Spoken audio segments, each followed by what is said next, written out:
Hi, and welcome to your next episode, final episode of season 2. What a joy it has been.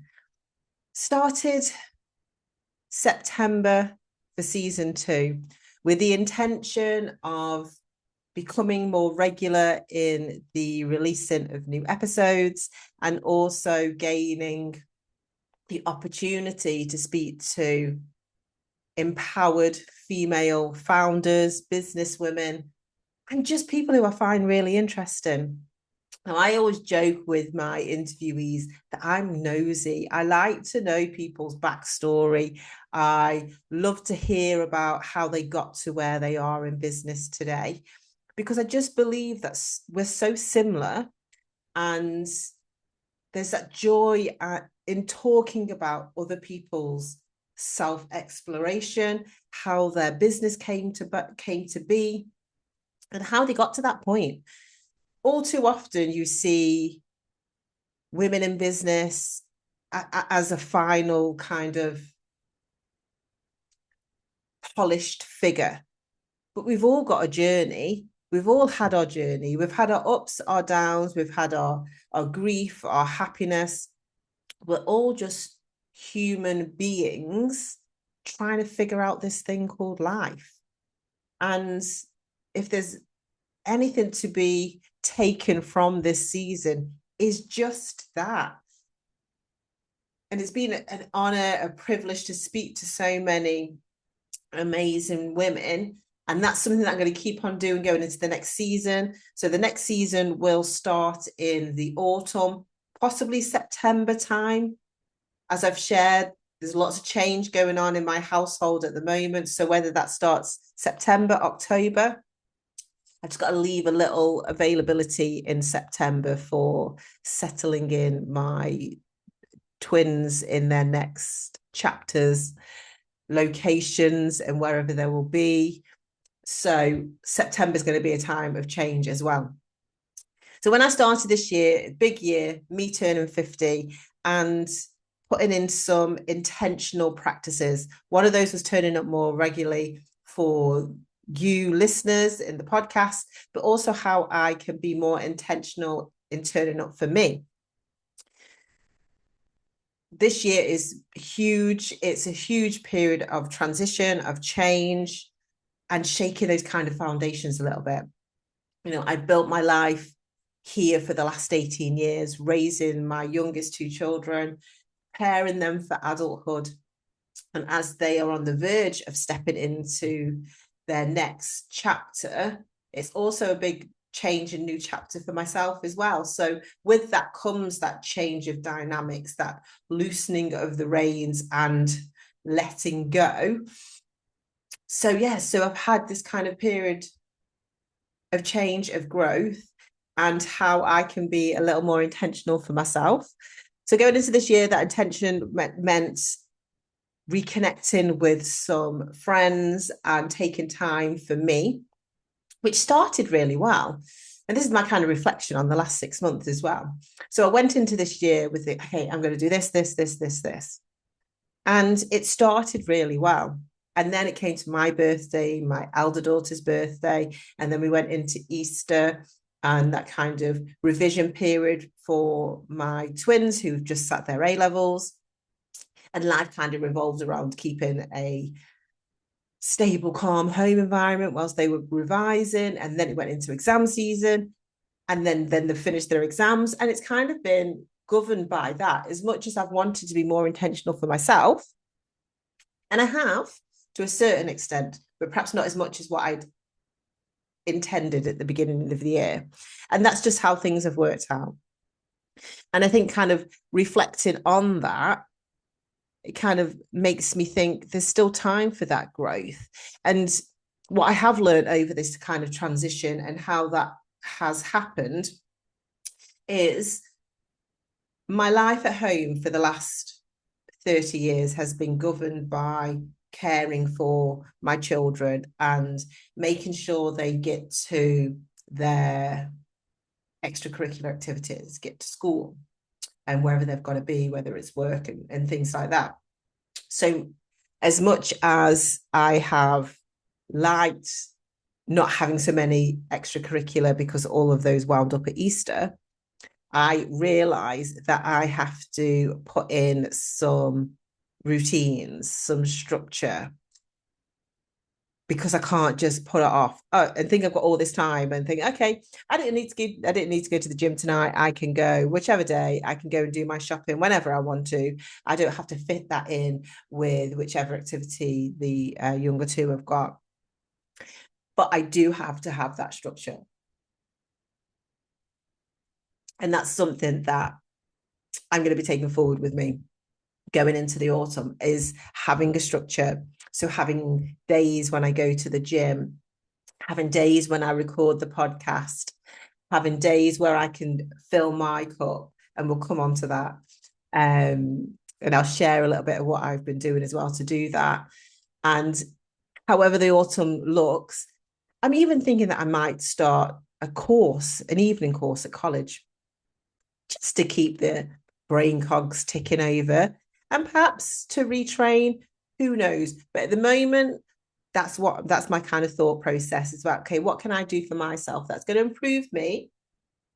And I say improve, it's not like I'm thinking that I'm not okay as I am, but I'm thinking, okay, what can I do for me?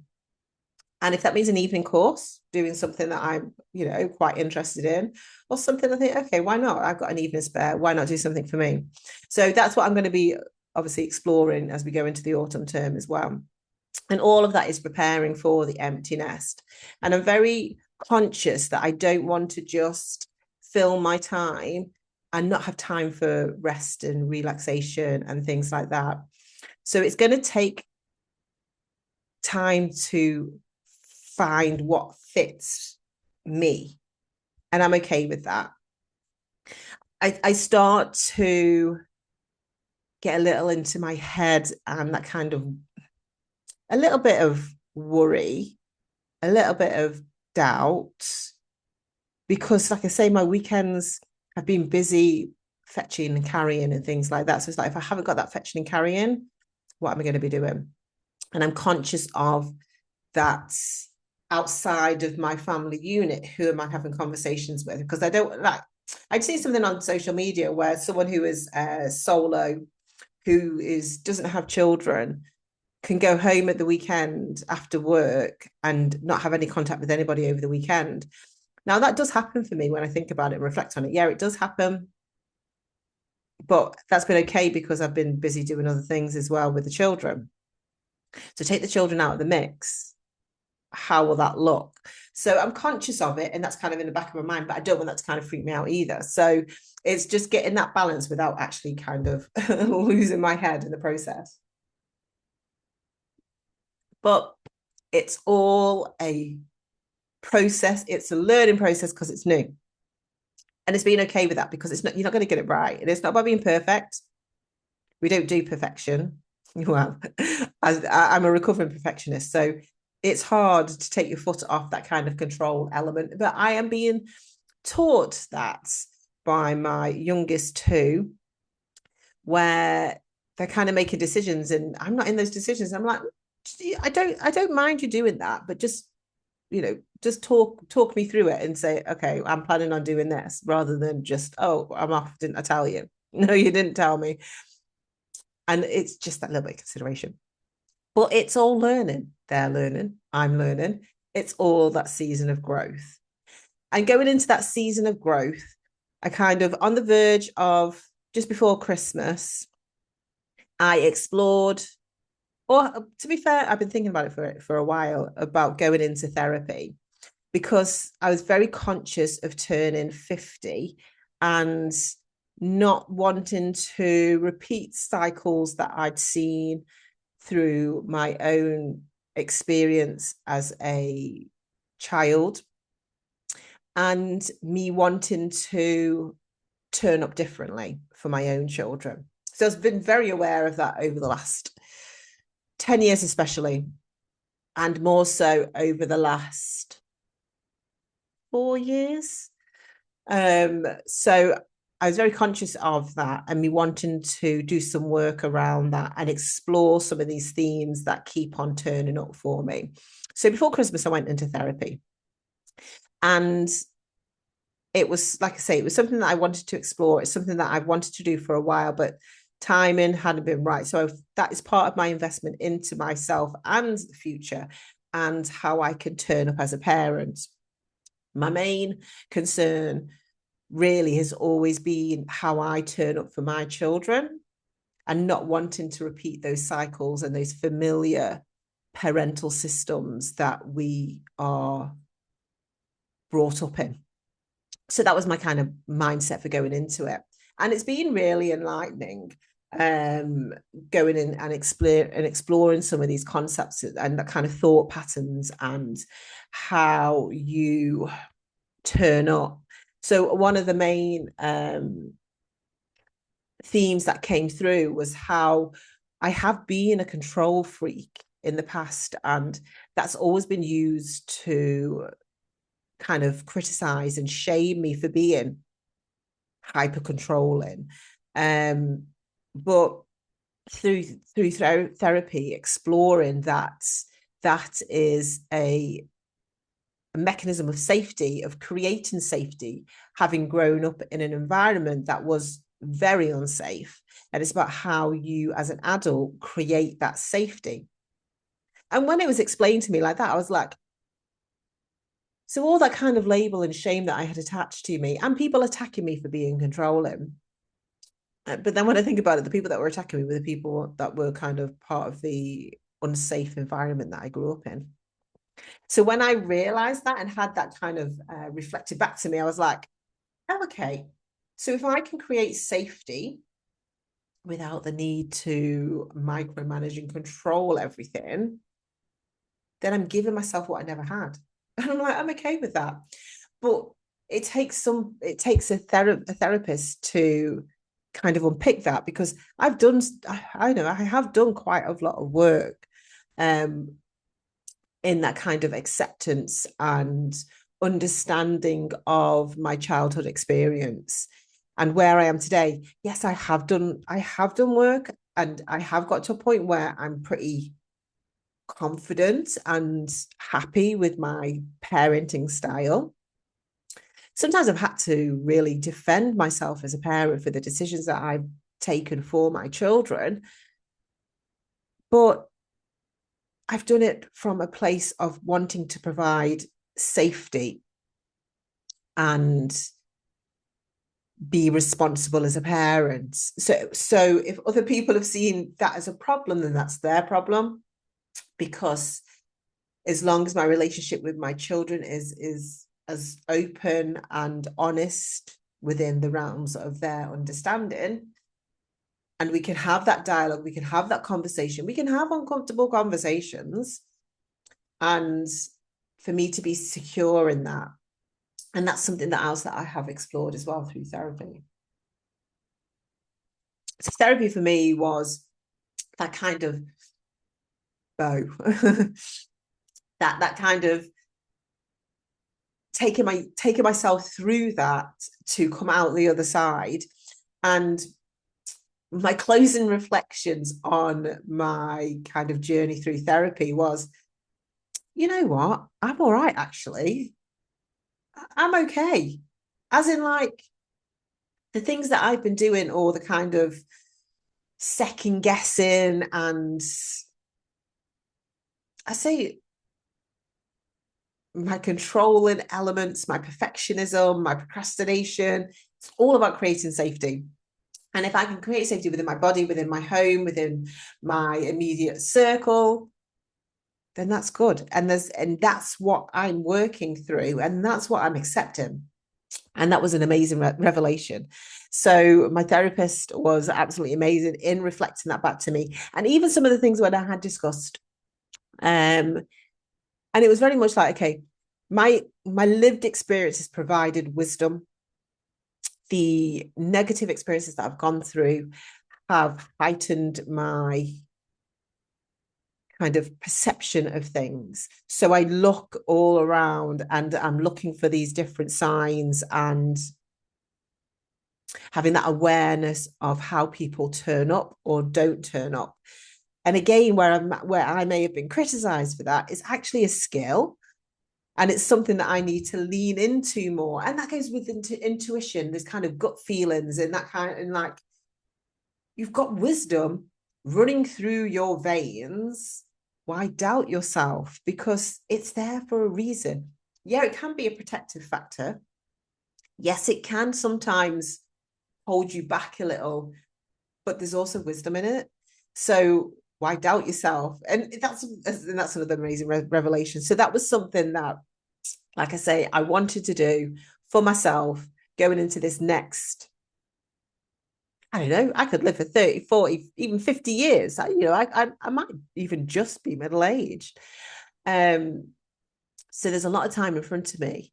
And part of the legacy that I want to leave is that ability to communicate, to be empathetic without being so kind of self-deprecated, and not have that shame attached to it as well. So that was amazing. So that was me going into my 50th year, wanting to, can't even say right the wrongs, because it wasn't even about that. It was purely for my own sense of self and leaving that legacy. And it has been really good for me to kind of unpick those things, to challenge what needed challenging, but also that acceptance to come out of it and say, you know what, I'm all right. I may not get it right all the time, but I'm all right. I'm an okay parent. I've gone through stuff and I'm here through the other side. It is that kind of proof that you can do it. And being here today is proof that you've got through those hardest times, because you're here today and turning up, however. So whether that's with family by your side or not, and I suppose I'm talking about extended family, because that has become more narrower over the years as my awareness has grown,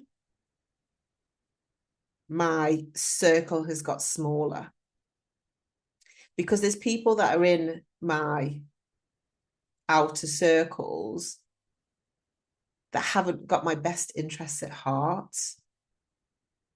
And I'm okay with that, because I'm not going to betray myself and my children to allow these people to come in and out when they feel like it or not. So I owe it to myself for that.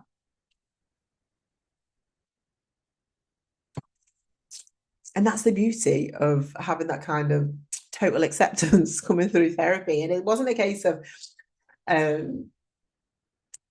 okay, I'm going to work through this and I need to make amends with all these people. But it's not even about me making amends. It's about me accepting people where they are and realizing that these people can't turn up for me the way that I need, that I expect. I suppose that goes both ways as well. Allowing myself that time to be where I am. And if those people are going to go into this next chapter, then it's going to be more on my terms and what I need from them, rather than me turning up and breaking my back to appease other people. So yeah, that's the beauty of therapy. And then part of me going into this 50 is, okay, because what can I do for myself? So I was like, okay, what do I enjoy doing? And I've touched on my new hobby and I haven't really shared it, but I am putting it out there. I'm learning to DJ. Now, I've wanted to do this for years. And the guy that is teaching me to DJ, I've known through my previous role when I worked in the local government. I knew him from then because he used to run sessions for young people. So I would take young people to his sessions and I'd watch it and I'd want to join in. I had a go at doing some drumming one time, I think. Wasn't very good at that.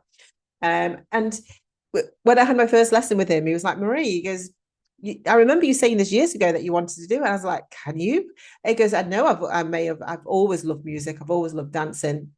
I have always been that person to hang around the DJ booth, not because I had my eyes on the DJ, because I was just purely interested in what they were doing and looking to see how they would select songs and mix them in. Always been fascinated by those flashing lights behind the DJ booth. Um, so for him to have that, reflect that back to me, I'm like, wow, because I can't remember saying that when I seen you last time, when I seen you all those years ago, but it's definitely something that I've wanted to do for the last kind of wanted, I put it out there into the universe 3 years ago. Life took a complete turn, shut down in 2023.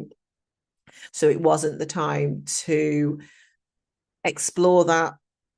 And then since then, going through GCSEs, A levels with my twins, I just haven't had time, capacity, or anything else. So I've had a few lessons now.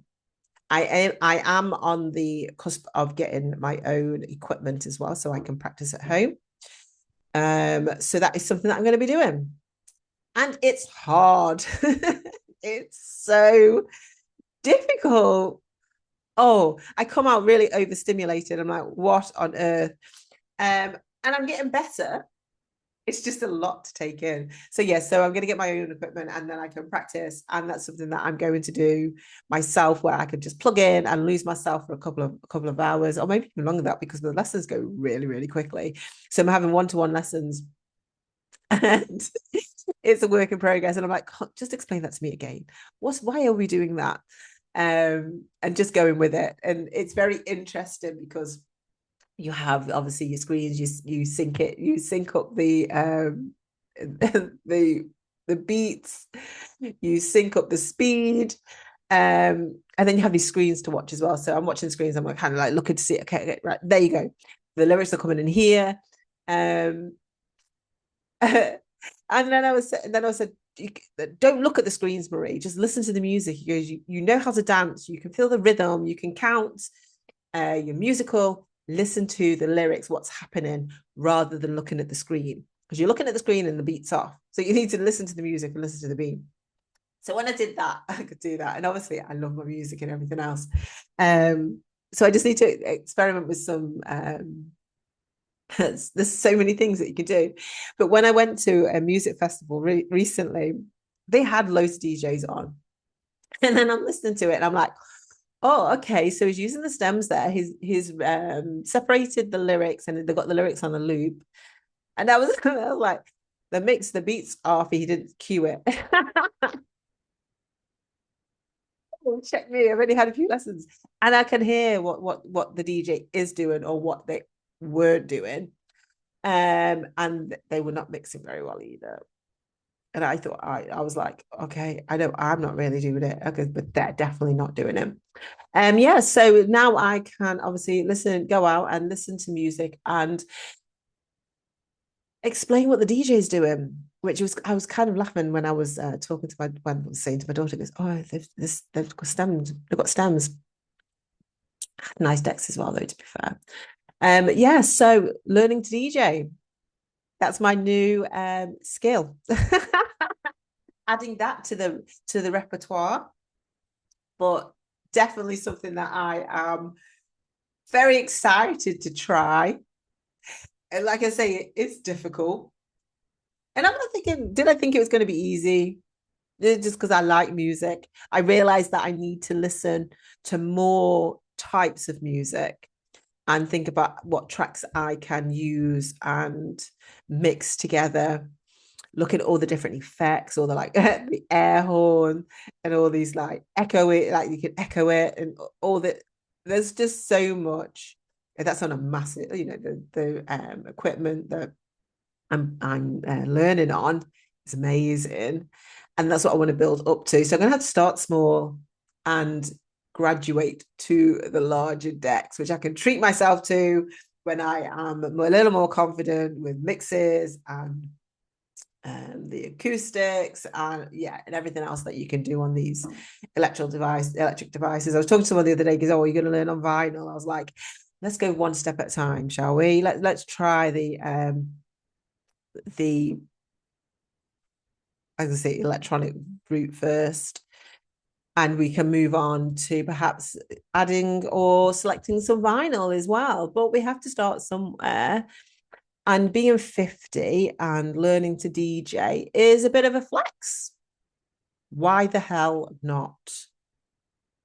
You won't find me going off to do a yoga qualification, but you'll find me going off to learn to DJ, which is right up my street. Watch this space. You heard it here first. Bear that in mind. So I definitely need that sense of routine. So I have I am factoring in my DJ lessons into my routine. I am going to build in my gym practice and then look to potentially do an evening course. You know what? I'm even toying with the idea of doing my maths GCSE. I'm toying with it, but that's a whole year commitment. And that'd be purely for my own benefit. It's not for anything. It's not working towards anything, but I did. When I was looking at college courses, the GCSE maths was there. And I was like, I could do it for, like I say, for my own benefit, for myself, because I haven't got my maths GCSE. So I'm like, do I do it just so I can prove to myself that I can? But then when it comes to do the exam, you're going to be in a room full of 16, 17-year-olds. And that's not about no shame or throwing any shade at anybody. So I'm going to take some time to think about that, because I am tempted to do it, but not tell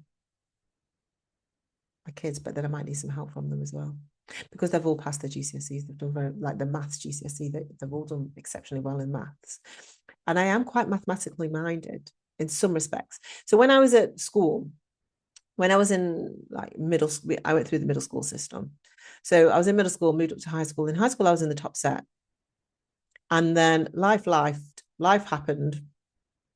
And I went from top set to bottom set in 3 years. A lot of it was to do with clashes with teachers and me just not doing the work. But I think I ended up, maybe I was in second set, quite high.